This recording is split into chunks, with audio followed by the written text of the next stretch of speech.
परमेश्वर के मुख से निकला हुआ वचन है।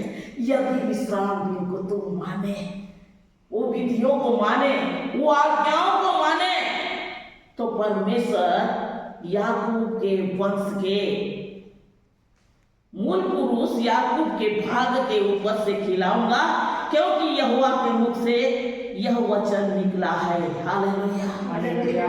हमें कोई भी बात की चिंता ना होगी, हमको कोई भी बात का परेशानी नहीं होगा। हम सुबह कमाएंगे, शाम तक खत्म नहीं होगा।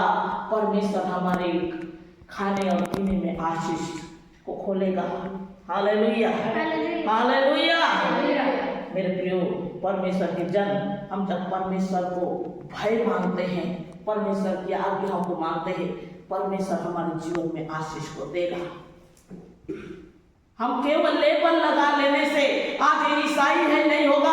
कई बार आप देखे हैं ऑनलाइन में सामान मंगाने वाला, उसमें बहुत सारी सामान टूटी फूटी खराब भी रहती है, लेकिन जो लाने वाला व्यक्ति क्या कहता है, अगर इस सामान को तुम नहीं लोगे तो मत खोलो। एक कारण से सामने वाला व्यवस्थावश क्या करता है, सामान को एक्सेप्ट करना पड़ता है। लेकिन यहोवा मिट्टी के अंदर की बातों को जानता है, आकाश के ऊपर की बातों को जानता है, संसार की हर एक बातों को जानता है। वो हमें ऐसे एक्सेप्ट नहीं करेगा। वो भी कैमरा लगा के बैठा है, कौन चर्चा रहा है, कौन प्रार्थना कर रहा है, कौन क्या कर रहा है, आज विश्राम दिन में क्या उनका जीवन में चल रहा है, उन हर एक बातों को वो भी देख रहा है। हालेलुया। अगर हम उसके भय को मानेंगे मेरे प्रियो, तो परमेश्वर की महिमा हो, आगे हमारे जीवन में परमेश्वर आशीष को देंगे। आमीन। हालेलुया। इस समय मेरे साथ निकाल लीजिए निर्गमन के किताब 31 अध्याय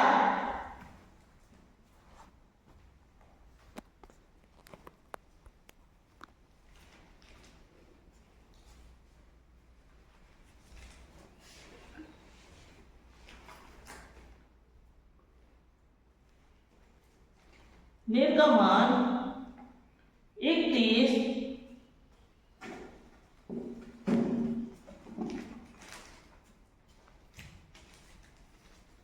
उसके 15, 16, 17 6 दिन तो काम काज किया जाए, पर 7वां दिन परम विश्राम का और यहोवा के लिए पवित्र है। इसलिए जो कोई विश्राम दिन में कुछ काम करे, वह निश्चय मार डाला जाए। हालेलुया। मूसा के व्यवस्था के अनुसार वह मार डाला जाए। एक प्रकार से एक व्यवस्था पहले परमेश्वर ने दिया था मेरे प्रियो, जो दिन काम करेगा वह मार दिया जाएगा। 14 में देखेंगे, इस कारण तुम विश्राम दिन को मानना, क्योंकि वह तुम्हारे लिए पवित्र ठहरा है। जो अपवित्र करे वह निश्चय मार डाला जाए। जो कोई उस दिन काम करे, वह प्राणी अपने लोगों के बीच में नष्ट किया जाए। हालेलुया। अपने लोगों के बीच में नष्ट किया जाए, जो ये दिन को नहीं मानते कहते हैं। लेकिन हमारे लोग वो दिन को बहुमूल्य नहीं समझते। उसी दिन गांव जाना है, उसी दिन खेत में काम करने जाना है, उसी दिन नाना प्रकार के काम में व्यस्त हो जाना है। लेकिन बाइबल बताती है अपने लोगों के बीच में वह नष्ट किया जाए। Hallelujah, hallelujah. मेरे प्रियो, हम जब परमेश्वर के भय को नहीं मानेंगे, परमेश्वर हमारे जीवन में बहुत सारी समस्या और संकट को देंगे। इसलिए मेरे प्रियो, हम परमेश्वर के भय को माने और उसकी आज्ञाओं को मानकर चले। इसलिए निर्गमन की किताब 34 अध्याय 21 पद में क्या लिखा है हम देखेंगे।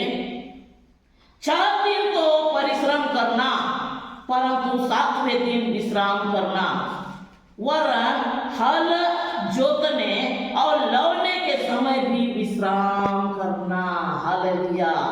खेत में अगर काम है हल्का, तो भी कल काम को करेंगे। एक प्रकार से कहकर विश्राम करना। हालेलुया। कई ऐसे परिवार बोलते हैं नहीं खेती का काम अभी हमको मजदूरी मिल नहीं पाएगा इसलिए हमको जाना पड़ेगा। कई लोग बोलते हैं नहीं हम लोग पैसा हम लोग बनाए हैं सब मिल के अभी हम वहां जाकर काम नहीं करेंगे तो हमारा पैसा कट जाएगा इसलिए हमको जाना पड़ेगा।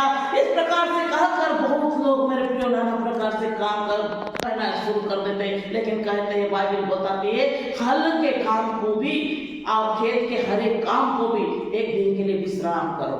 हम लोग एक परिवार में जाते थे बीते दिन वहां पर जब भी हम संडे के रोज पहुंचते थे उस दिन ऐसी बरसात के दिन में खेती में सब रहते थे सब खेत में काम करते रहते थे। कोई तो मछली पकड़ रहा है कोई तो खेत में काम कर रहा है। परिवार कुछ नहीं तो 12-15 लोग परिवार में बैठते थे सादा समय। लेकिन जब बारिश के समय खेत का काम जब शुरू हो जाता था 1 और 2 जगह बैठते थे। हम लोग जाकर पूछते थे कहाँ गए बाकी लोग, नहीं वो खेत में है आधा। और कुछ लोग को बताते थे मछली पकड़ने गए हैं। परमेश्वर का भाई उनके जीवन में देखिए हालेलुया। लेकिन परमेश्वर का वचन में लिखा है, परमेश्वर का वचन में लिखा है 6 दिन तू परिश्रम करना परंतु 7वें दिन तू विश्राम करना, वरन हल जोतने और लौने के समय भी विश्राम करना। हालेलुया। उस दिन भी परिश्रम ना करना बल्कि उस दिन भी तुम क्या करना, विश्राम करना, काम करने मत जाना। ये प्रकार परमेश्वर ने आज्ञा दे रखा है। एक दिन जो पवित्र दिन है, जो आशीष का दिन है, उस दिन मेरे भय मानकर पवित्र भवन में जाकर मेरे नाम से महिमा करो, मेरी स्तुति करो, मेरे जय जयकार करो। परमेश्वर ने आज्ञा दे दिया है लेकिन हम परमेश्वर की आज्ञा को नहीं मानते। मेरे प्रियो टीचर बार बार स्टूडेंट को यही कहता है तुम रेगुलर आया करो, रेगुलर आया करो। क्यों कहता है? क्योंकि उनके रेगुलर एंट्री में भी उनका मार्क बनता है। हालेलुया।